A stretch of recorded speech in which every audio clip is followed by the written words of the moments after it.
This show is supported by Odoo. When you buy business software from lots of vendors, the costs add up and it gets complicated and confusing. Odoo solves this. It's a single company that sells a suite of enterprise apps that handles everything from accounting to inventory to sales. Odoo is all connected on a single platform in a simple and affordable way. You can save money without missing out on the features you need. Check out Odoo at odoo.com. That's odoo.com. Friends beyond the binary, ladies and gentlemen, boys and girls, it's time for the podcaster who's here to keep you company, to take your mind off the stuff. Whether you're, whether you have pets or not, if you're a fish and you're listening, or an ant, or a puppy poo, or if you're listening or not, that's the thing about the show. Whether you're listening or not, I'm here to keep you company and help you fall asleep.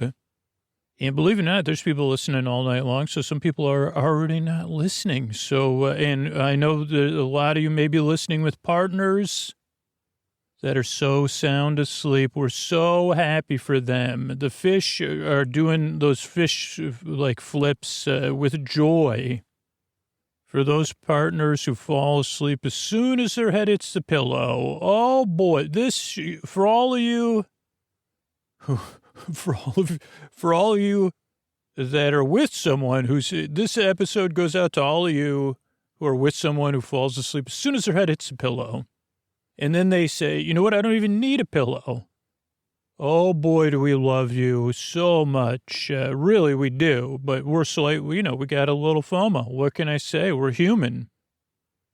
Except for the pets, except for the pets who are listening. But if you're a pet who is listening, you say, well, but I'm familiar with humanity. I may be a pet, but I have my humanity and my human nearby. Now, if you're confused or flummoxed, oh boy, you're in the right place, because this is Sleep With Me, the podcast that's here to put you to sleep. And it's really here to keep you company. The show is very different. It does take a few tries to get used to the show, but I'm glad you're here. Give it a few tries. You really do deserve a good night's sleep. If you never listen to the show again, don't forget that. You could also check out sleepwithmepodcast.com/no thank you, which has other sleepy stuff you could check out.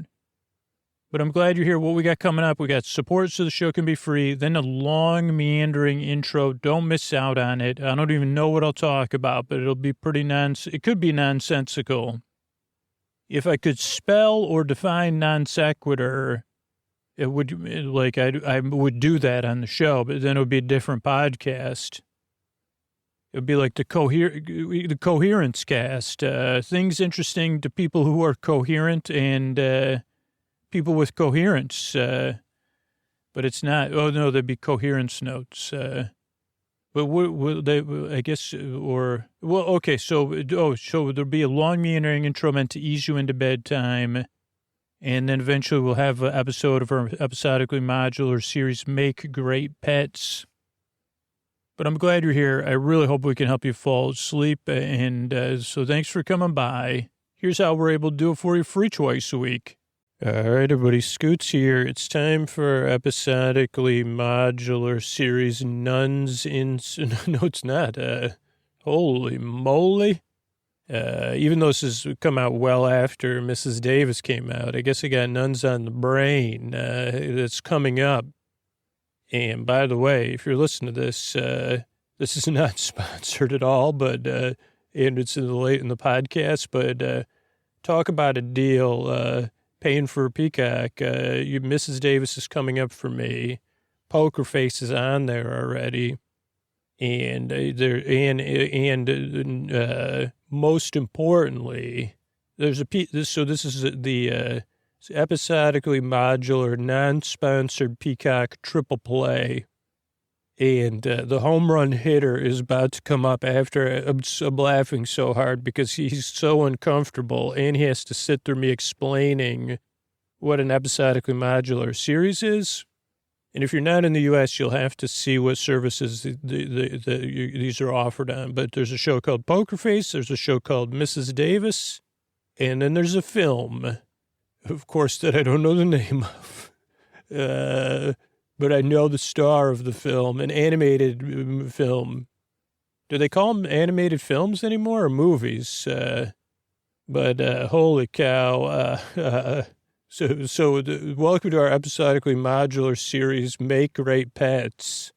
I'm just so touched to be able to promote something. And it's, I mean, with those three things alone, that's worth a year. I mean, I'm not even kidding. So that's no joke. Also, another way to save money, if you have certain credit cards, you could also get a little bit of a discount on your thing. So it makes it even a better deal. We're so lucky to have this person. But so what's what's Make Great Pets if you're new, or what's episodically modular mean? So these are ongoing series. I would say is Poker Face episodically modular? Does anybody know? No answer from but so episodically modular means you can listen to them in any order. Each episode is somewhat contained, though there is somewhat of an ongoing narrative. So you probably you could listen to episode 12 first, and then everything else would be considered a prequel, and you could watch those prequels or listen to those prequels out of order. Ideally, you'll be snoozing during them anyway, but if you're listening to them during the day or you're just concerned, I want you to know you're concerned. This is why we designed episodically modular series, is because your concerns are valid. And you say, well, I don't know how I can listen to episode 11 if I only listen to episode 2 or if it's my first one. I'll explain everything. But that's what episodically modular mostly means. This series needs less setup than most of our series because it's particularly episodically modular because each episode is part of a training program. So the person in the training program will explain a lot of stuff you would need to know to understand what's going on if it was comprehensible. So there's that. But what else? What else do you need to know? So Make Great Pets is a series about a training program that helps pets make great choices, or not even great choices, just good choices, or where pets help people at turning points in their lives. And talk about a sweet Puss in Boots, because he's not never known as a sourpuss that I know of. Is our Hollywood announcer, part of the Peacock triple play that I've decided. He's when you talk about a feather in the peacock's tail, you'd say he's the eye of the feather, man, because his name, while he plays Puss in Boots in the movie, whatever. I don't know. I'm sorry, Antonio, but it's the Puss in Boots movie, the Puss in Boots movie. He's here. He drives all the way from Los Angeles by electricity, and not just electricity, his natural. Believe it or not, he can't charge his car with his natural electricity.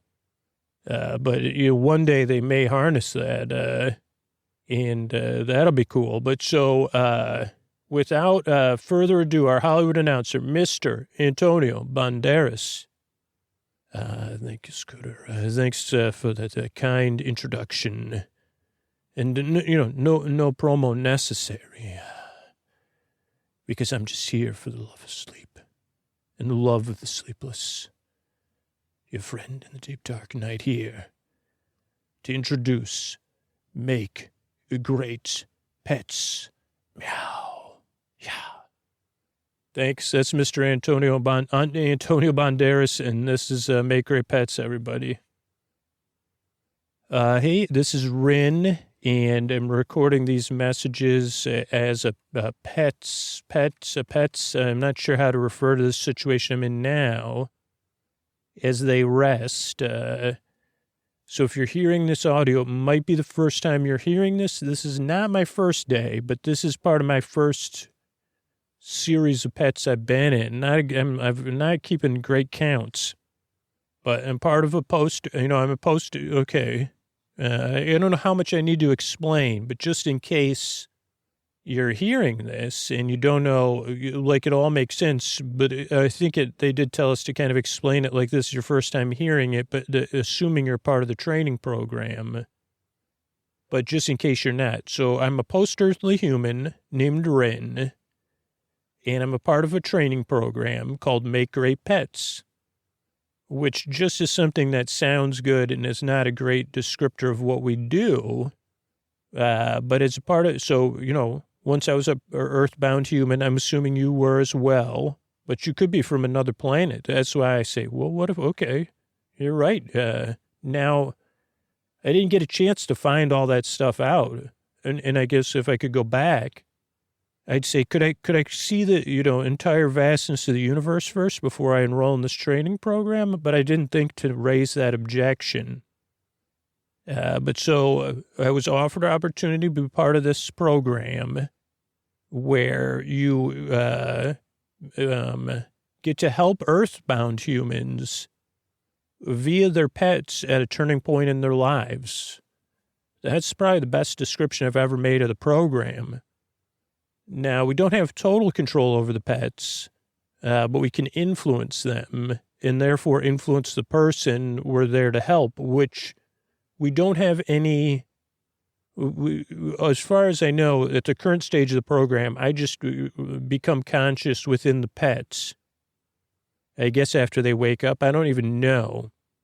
And so there's no, I don't know what pet I'm going into next, but I can record these at the end of each day.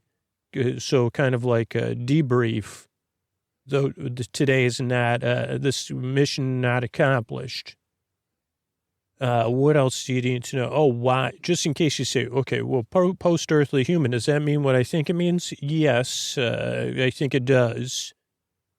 And I've heard of programs like this before, but never one involving pets. And I say, yeah, there were other programs you may have been aware of throughout earthbound human history. Like Guardian Angels is the most popular one. And then there was the Sears Bessos Penny incidents, which ended that program. And that program was replaced with a program spearheaded by Bessos Penny Sears, which took people that made not great choices in their life and sent them to Earth to help people make better choices in their lives. That program worked not well at all. It worked less than, it didn't work. It did the opposite. Then at some point there was other attempts, including some sort of Bessos utopia. That was Earthbound. But there was another Guardian Angel program. Also, Bessos Penny Sears was involved in that, and that was ended. And this might be like, okay, this is news to me, because I thought, and I say, just because you leave Earth doesn't mean you leave your humanity behind. So that's just, and that's an important thing to remember as a part of this program. And I don't know if it's an easy thing to forget because, it's just within me, the human within me, even though I'm not human anymore, but I still have my humanity. Maybe, I don't know. Okay, so where was I? Okay, I think that's everything. So you awaken a pet, and then you try to figure out who, what, where, when, why is usually your starting points, which I'll start off here by example, but it also helps you. And I think the part of the recording these debriefs is helping us process things, because during the day, you're kind of, especially your first day, in any new pet, particularly this one, just in case you've never been a community of pets, which I don't understand. I have found the less you try to understand and you just go with it, and then you try to stay, I guess, other focused on who am I here to help? The pets, because the good thing is, since we don't have total control of the pets, they can take care of their needs. Does that all make sense? I don't know if it does. That's the other thing you say. I don't know if it does make sense, but I know I'm here. I know what I'm here to do. Figure out who I'm here to help and then try and help them. And you probably already know this, but this is a program of helping them make like at the turning point, make a decision that's going to be beneficial to them in the long term, into their well-being and growth, and kind of enriching and help them flourish. Now, I have been becoming more and more aware, and I don't know if I should point this out, but I think there's another program also being tested, and it comes in and out, but that there's someone else here, also sometimes that, I don't know, but it could just be my imagination, but maybe it helps me focus. So maybe it's just a trick of my mind, and I don't have any evidence. So let's just say that one thing I imagine is that there's another post-earthbound human in a human being there also working towards a similar goal to help the person at the same decision. They're looking for the same person in the same turning points, but they're going to try to help them make a decision that just gets them the feelings they want now, and fixes things and gets them the most, but without any long-term additive benefits. It could have some long-term benefits, but that's not additive and doesn't necessarily contribute to their flourishing. And a lot of people say, well, how do you know? And I say, well, when you know a flourish when you see it. Remember that Antonio Banderas, that's a flourish, Okay, so let's get down to the who, what, where, when, and why. Who? Now, this is interesting. I'm at a home or apartment. I mean, it's up a home, but it's not a house. It's an apartment. And I guess it's to say, who am I first? I'm Rin. I think I mentioned that. And right now I'm an ant farm. I'm what would be considered an ant farm.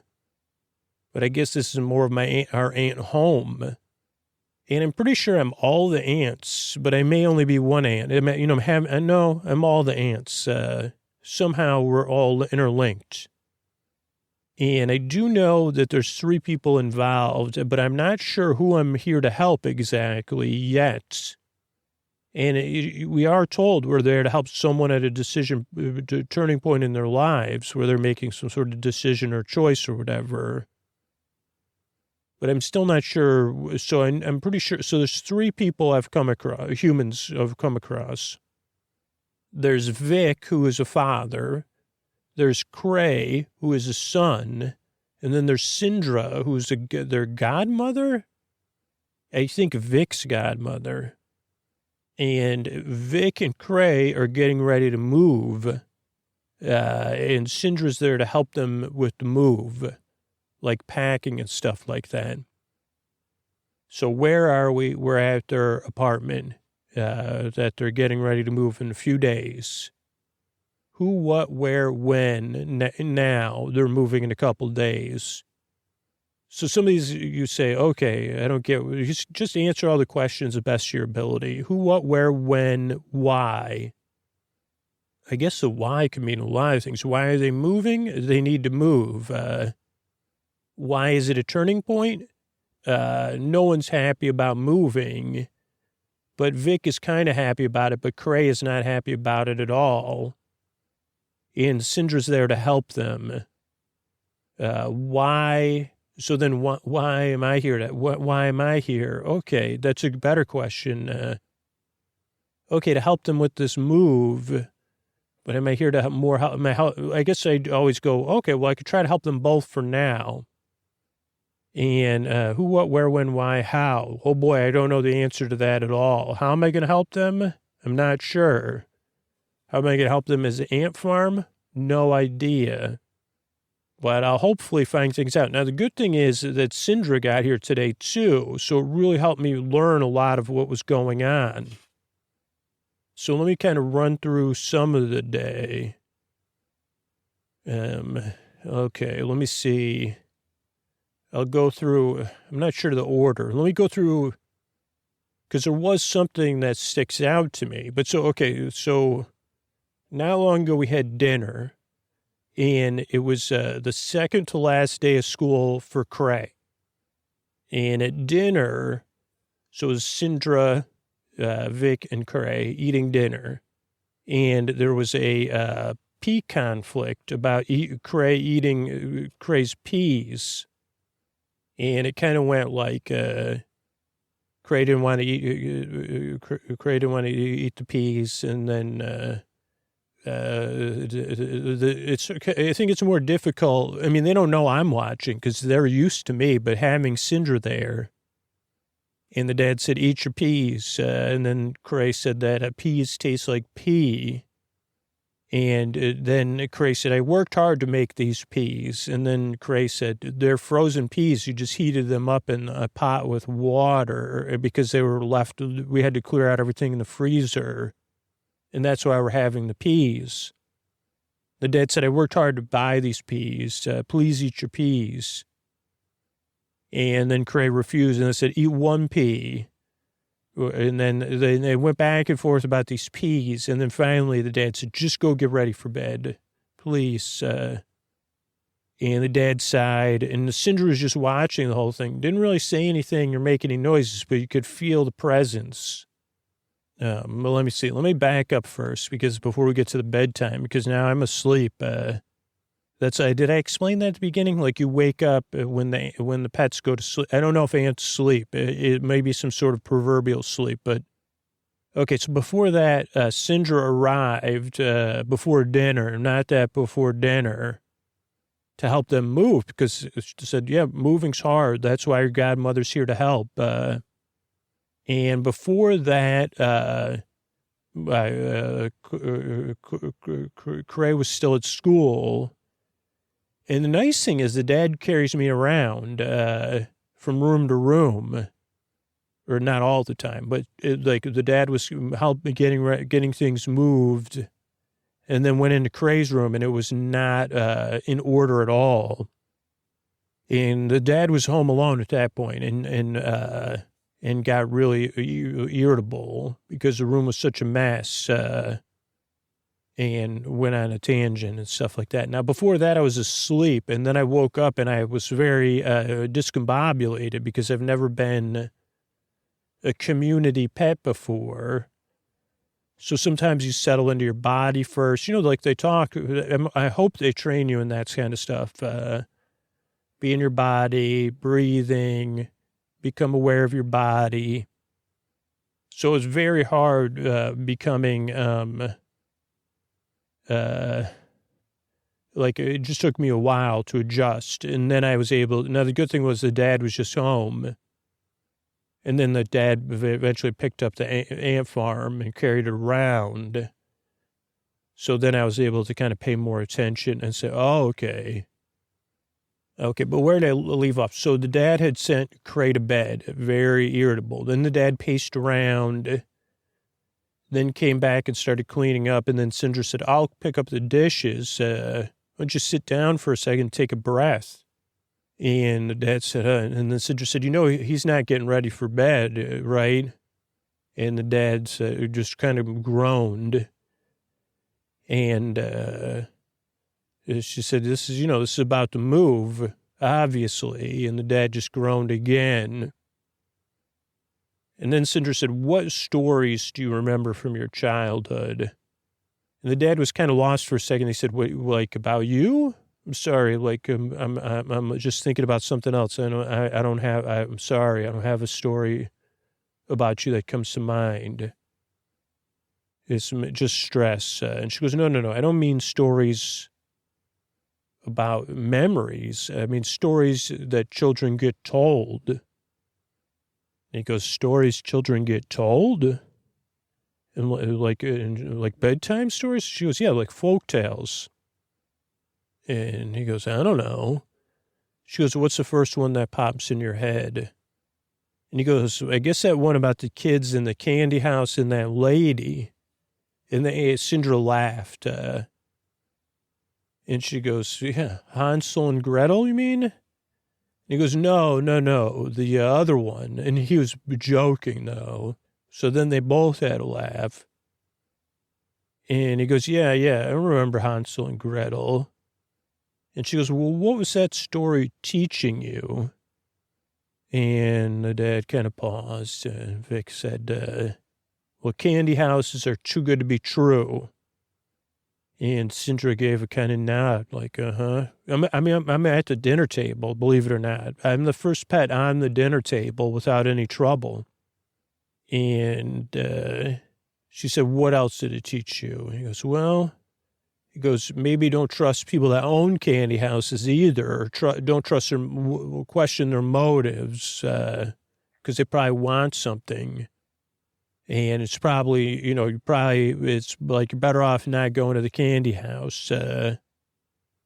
And she goes, and what else did it teach you? And he goes, okay, well, if you go to the candy house and then you eat the candy house, but then the person the woman that lives in the candy house uses it you have to outsmart them in the end.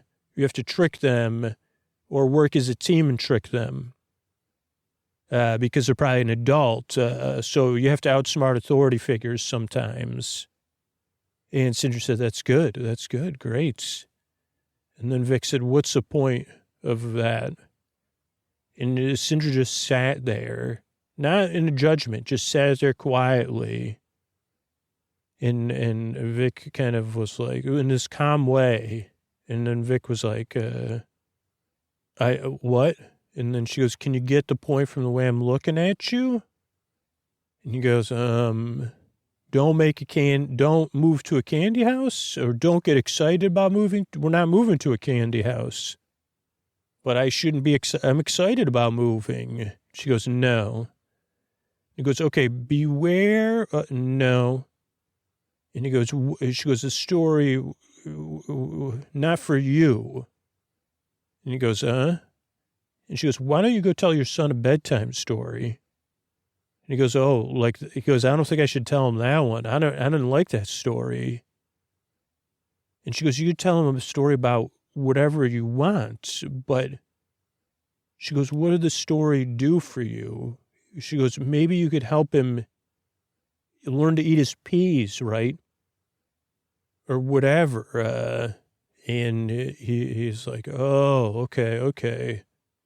Oh, so like the lesson. So then Vic grabbed, stood up and then took my ant farm and then went into Cray's room and then put me down on the dresser and then sat down, and Cray was already in bed, a little bit frowny-faced, and Vic sat on the bed and turned out the light and said, did you brush your teeth? And then Cray sat up and breathed in Dad's face and said, no, I have pea breath. And the dad kind of looked at him. He said, not from pea, but from the peas, because peas smell like pea. And the dad said, okay, let me try again. And then they breathed a couple times and kind of giggled and said, okay, let's not worry about your teeth. And then Cray said, ever? And the dad said, no, tonight, since you're already in bed. And I want you to imagine, close your eyes and imagine your pillow's filled with frozen peas. And Cray said, do the frozen peas come in a frozen pod, or they come in a bag, or do they start in a pod? And the dad said, I don't know. And I said, Cray said, do you think someone takes them out of the pod? Takes the piece out of the pod? Do you think they do that before they're frozen? And the dad said, I don't know, Cray. Close your eyes. But I do know, because once upon a time, there was and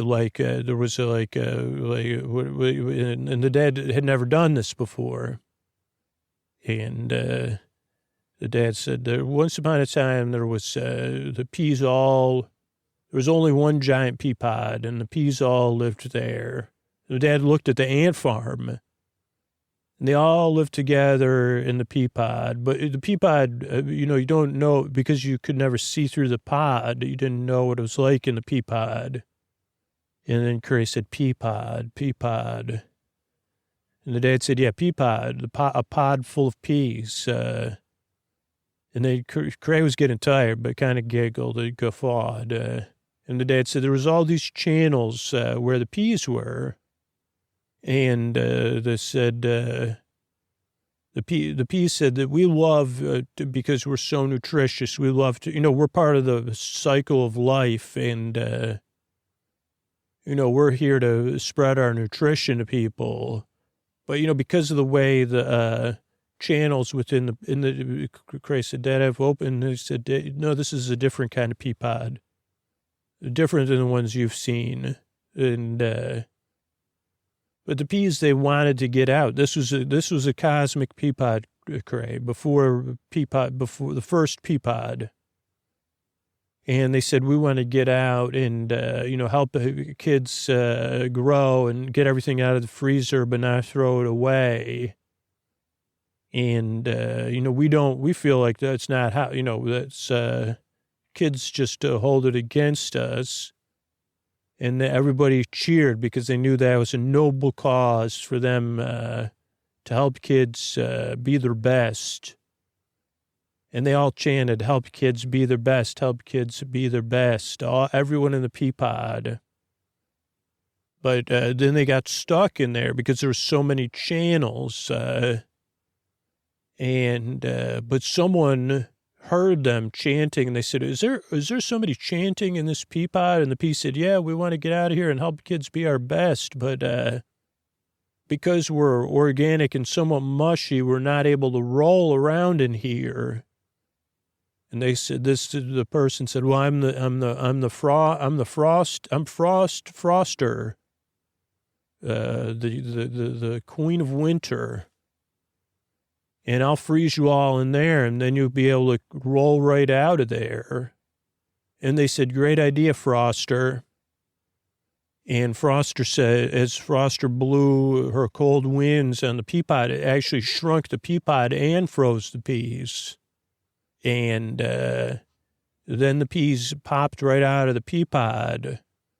And that's how the peas today are. And Cray was asleep at that point. Now, we hadn't fallen asleep. I was almost asleep, but I was kind of interested because I said, oh, it's kind of like us. We're part of the story because I could tell that Vic was looking at us. And then Vic got up and kissed Cray and tucked him in and went out, first forgot us, but I could hear him in the other room kind of talking briefly to, and I thought, oh, we're going to stay with Cray. But then after talking to Sindra, I could only hear his murmurings, grabbed us and then took us into Cray's bedroom and went to bed, which I thought was interesting because they never, but so then Vix fell asleep and we fell asleep. So I don't know. We'll see how things go tomorrow, but I'm not sure. You see, like, am I supposed to help? I don't know. So we'll see tomorrow. Okay. Hey, everybody, this is Ren again, and it's tomorrow night. And I'll just run through today in order. I'll try. So it started with breakfast. I was on the breakfast table, and there was a smell of baking in the room. And it was breakfast time. And Cray was getting ready. And then, Dad said, you sit down and eat your breakfast. But the dad had woken Cray up early, anticipating this. But even then, Cray was like, I don't want to go to school today. And the dad said, it's your last day. Don't you want to say, we made cupcakes. Don't you want to say goodbye to your friends?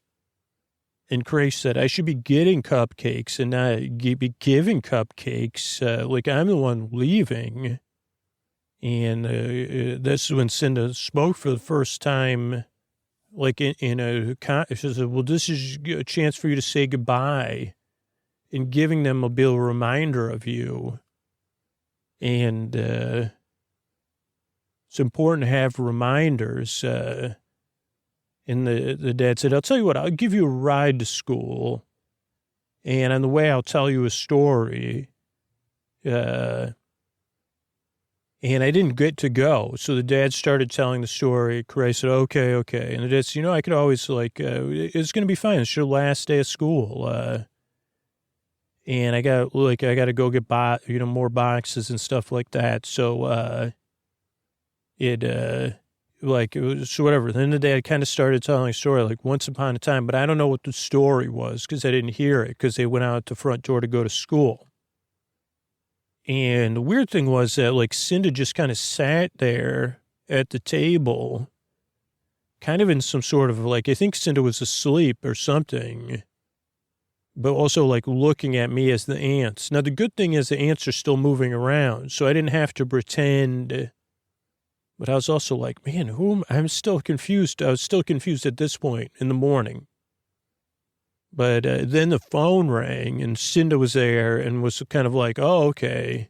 And answered the phone and said, okay. And then not that long after the phone rang, the dad came home. And Cinda said, you're going to have to go back to school and pick him up. They called and asked you to come get him. And Dad said, what happened? I said, well, he peed. He didn't pee himself, but he peed on the playground during recess, and they said to come get him. And he said, said, be free and pee or something, free peas. Which story did you tell him? I don't think you're, do you understand the purpose of the story? Like you said, why don't you just use a story like Hansel and Gretel or something to teach him? You just change it around a little bit and make it about the move and how, you can't, why'd you, because you're not doing a very good job. And, maybe if you can't tell bedtime stories right, you need him on board for this move because he needs to realize it's what's best for him. And if he keeps having these strong feelings and acting on them, it's going to make the move miserable for you and for him. And the sooner he adjusts and resigns himself to the fact you're moving, because she goes, actually, you have actual logistics to accomplish. And she was staring at the ant farm the whole time. But so then Vic was not happy. And she was staring at the ant farm.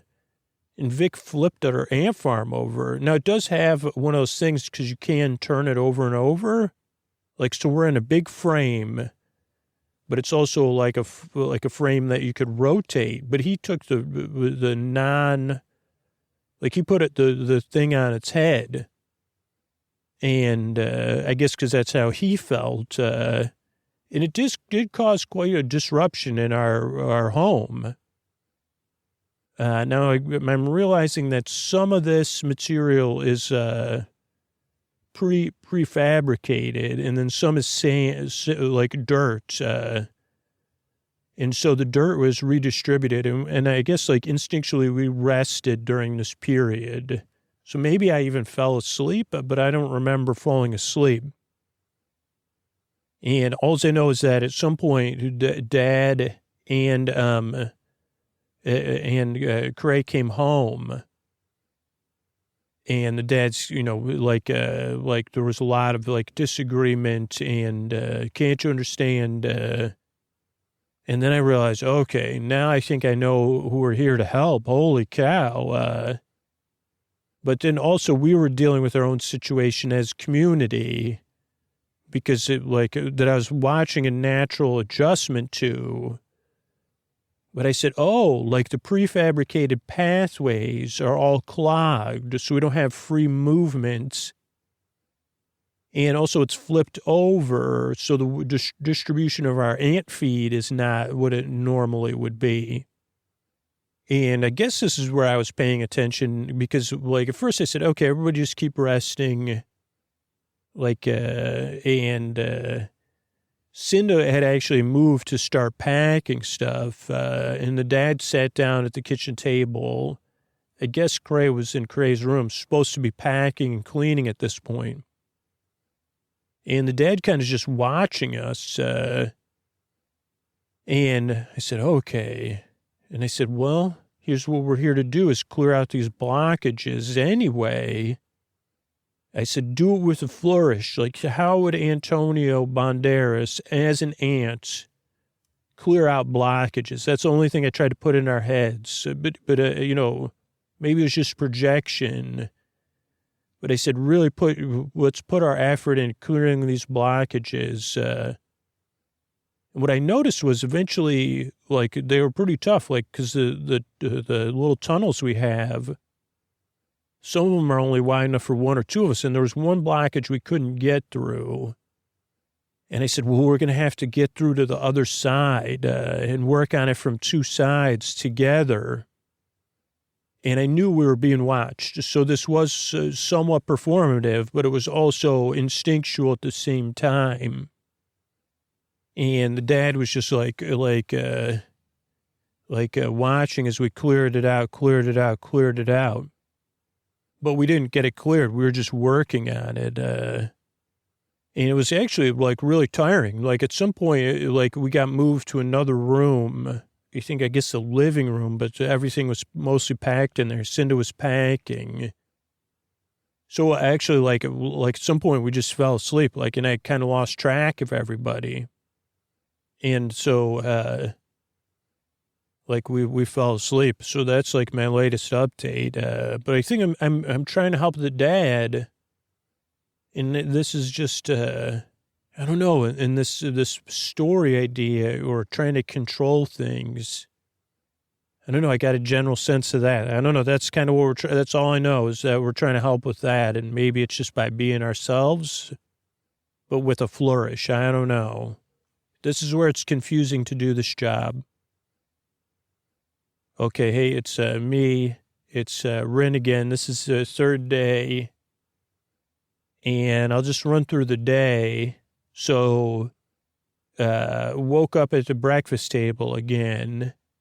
And no school today. So there was kind of like a little bit calmer of a mood because eventually Cray just got up and came into the kitchen out of hunger and then sat down, and then the dad got cereal and milk. That's what they had left. And it was cereal like in a self-contained bowl with a plastic spoon, like one of those where you pull the top off of the bowl. And the dad said, hey, look at this, look at this. And then Cray said, the ant thing's upside down. And the dad said, yeah, I'm going to turn it back. And I said, oh, great. And the dad turned it back over to our originally, I guess we could have been turned again through the panel on the thing. But the dad did it, and then everything moved again. And then Cray said, oh, I didn't realize that some of the tunnels are like plastic, like prefabricated tunnels, and some aren't, but now they're blocked up. And the dad said, yeah, watch the ants while you eat your breakfast and just enjoy the show. It's kind of slow. And Cray was kind of watching us, and then we kind of just, I said, okay, showtime, be yourselves, let's clear these blockages out. And at first, Cray said, this is too dead. They're not doing anything. And the dad said, they're working. Just watch. And I guess we're slower than for kids like. Because then Cray finished the breakfast and said, Dad, the dad said, just keep watching the ants. And Cray said, I think I'd rather start packing my room because this is so boring. And the dad said, well, why don't you take the ants in your room with you and watch them? Maybe you could go at the same pace as the ants because they're going to clear out all those blockages and make it a game. And then Cray said, well, can we do it together? And the dad said, okay. And then they started packing. And first they had to pick up stuff and then pack it. But that's kind of the same thing. And they were doing both at the same time. And it was very slow, but it was slow for us too, because it was like we had just readjusted. And then about halfway through, Cray said, well, what if Like, what would happen if they were just in a thing just with sand? Like, without the tunnels, and the dad said, I don't know. And then Chris said, what about like just, how come we can't have could we have an ant farm like with sand and dirt and mud? And the dad said, I don't know, keep packing and I'll do some research on my phone. And the dad found out the safe, like, I don't know, because we were also still clearing the blockages out. And the dad said, yeah, he goes, he goes, we could build, like, what if we designed, and they started working in between packing, and while they're packing, like drawing on the boxes, like designs for future ant farms for us to live, like some deluxe ones, and like experiments that they're like to say, hey, like, but it's like within like researched, safe ant environments for our type of ants, which I don't even know because I was too busy clearing out blockages. And it's weird. Like we're doing a little bit at a time, and so are the ants. We're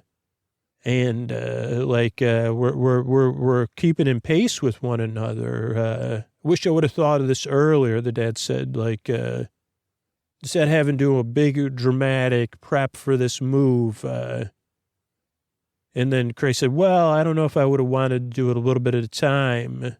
Because it's tough, I don't really want to move. Now I know we're moving, so I feel a little bit different about it, but that's only because today, now I realize it, but I'm still probably going to have some feelings about it later, Dad. And the dad said, well, that's interesting, too. Maybe that could be maybe we could, he goes, actually, you can relocate ants to non-ant farms. He goes, so they'll move with us, and he goes, they'll be moving to their new place, and we can watch them move at the same time and wonder. And then we could, like, and Craig said, and then talk about how the ants feel so we don't have to talk about how we feel. And the dad said, exactly. Like, we could talk about how we feel, but if we can't talk about how we feel, we could talk about, or we could just watch the ants, and then we'll be so incredibly bored. Maybe then we'll talk about how we feel. And then Craig said, I could tell you one thing I feel like, don't tell me any more weird stories, Dad. Like, no offense, but your stories, like, they're pretty obvious. They're trying to get me to just pack my stuff and move or eat my peas. And, like, I'd prefer a story that's just weird or, like, doesn't, like, I don't like, I could see right through it. And then they started, like, then they were bringing stuff into the room from the dad's room. And they started, like, and then the dad said, oh, this is, like, all these pictures, these, like, what are these? They're discussing it the whole time, but this really stuck out to me. Is they started going through, like, boxes as they were going through stuff. But this one, it was, like, pictures, like, old printed pictures. And the dad said, these are all, and then they were kind of like going through the ones that were like needed to be put into envelopes and stuff. And there was some like family functions. And the dad said, there's none of Syndra, and there's no pictures of Syndra. It's so weird. Like, I don't even remember her being at this one or this one or this one. And, but then anyway, they were just so busy that it was just a brief moment. And the only reason the moment sticks out to me is that they got everything packed. The day went on. They had ordered dinner for delivery. I don't even remember lunch. And then they had like packed up everything because there was movers coming for the furniture. But then, Cray and Dad were going to, like, they cleared out Cray's bed and everything. I mean, all the bedding and stuff and packed it. And they just stayed in the dad's room. But they kept me this time they left me in the kitchen, but they kind of forgot, which kind of bothered me a little bit. But I was tired too from going the stuff out. And they were they were like, whatever, I could hear them mumbling. And then Syndra came down and started like looking at us again. And eventually Sindra was like we were getting tired and getting ready to rest too. And then Sindra was kind of tapping on the glass and she said, I see you in there. Yeah, I see what you did there. And I see you, and then, I don't know, then I was like, then Sindra turned out the lights, and we fell asleep, but, I think we're successful. And again, I don't understand it if it's just I don't understand how this program works. I'm just a part of the program. But I say, oh, okay, so we just are there to kind of help them. I mean, that's the difference between the Guardian projects, right? Like, we're not doing any actual activity. We're not doing any major changes. I don't know. I always get mixed up. I mean, we're there just to watch it unfold, and our presence is enough. Like, being like, wow, that's hard to be both Vic and Cray. And then is Sindra was that just a motivator for me? Or does Sindra say, is that just in my head? Or was Sindra really there? But I say, well, I'm seeing a theme, but maybe it's just a theme I'm imagining. I mean, I guess it would be like, was Sindra really ever there? But yeah, I think so, because the dad talked, but, so I don't know, I'm like asleep now. I'm presuming I'll wake up tomorrow in another pet, and I'll have another presentation of like where things are going. But I don't know if it'd be good if we had like some sort of big debrief to be like, okay, this is what you're supposed to be doing, or this is why you're here to help. Because it's like, I'm learning how to help maybe, but was I actually helping them? Did it make a difference that I was there or not? Because the ants would have cleared out the blockage anyway. But were we supposed to be there with a flourish? Were I supposed to be there watching and kind of I cared? I don't know. These are questions that are unanswered because it's a training program, I guess. Making great pets. What am I? I don't know. But I'm here and I'm happy to be here because it's interesting. And, I didn't realize I opened my mind to say, well, it'd be nice to know all the mysteries of the universe, but I'm in a mystery, and I get to figure out what it feels like to be an ant farm. So that was fun. So, yeah, I guess I'm going to rest, and good night, everybody out there. You need your rest too, trainees. Take care. Okay, I want to thank some people that became patrons recently. I want to thank Annie, Julian, and Lori. Thank you. Thanks, and good night. Carolyn, Mongo, and Ben. Thank you. Thanks, and good night. Sarah, Miranda, and Sarah F. Thank you. Thanks, and good night. Morgan, Suzanne, and Sarah B. Thank you. Thanks, and good night. And the first Sarah was Sarah N. Phoebe, B, and Bridget. Thank you. Thanks, and good night. Ava, Elizabeth, and Chris. Thank you. Thanks, and good night. Sarah Jane, Matt, and Katie. Thank you. Thanks, and good night. Thanks, everybody, for supporting the show directly or supporting our sponsors. That's how we're able to come out free twice a week. And we grow as a podcast by people just spreading the word and letting other people know about the show. I really appreciate it. I couldn't do it without you. Thanks so much. Thanks, and good night.